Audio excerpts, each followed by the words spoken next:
నమస్తే, welcome to Ankusam news. రాష్ట్ర ముఖ్యమంత్రి వైఎస్ జగన్ రెడ్డిపై విజయవాడ నడిబొడ్డున దాడి జరిగింది. దాడి జరిగిన వెంటనే సీఎం వైఎస్ జగన్ ఏమాత్రం భయపడకుండా బస్సు యాత్రను కొనసాగించారు. విజయవాడ మేమంతా సిద్ధం బస్సు యాత్రలో సీఎం జగన్ పై దాడి. సీఎం జగన్ పై రాయితో దాడి. బస్సుపై నుంచి సీఎం జగన్ ప్రజలకు అభివాదం చేస్తున్నప్పుడు దాడి. అత్యంత వేగంగా సీఎం జగన్ కనుబొమ్మను తాకిన రాయి సీఎం జగన్ పై క్యాట్ తో దాడి చేసినట్టు అనుమానం.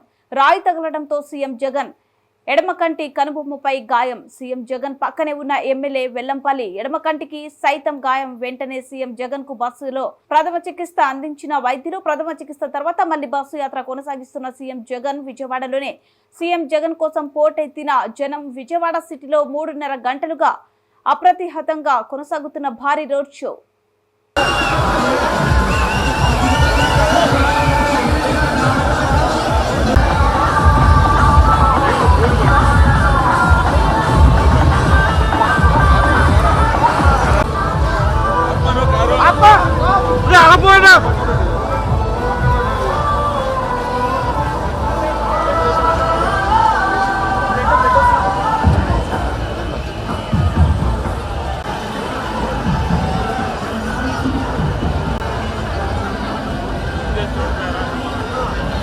Tasso?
దీంట్లో చూడండి వాసన గాలి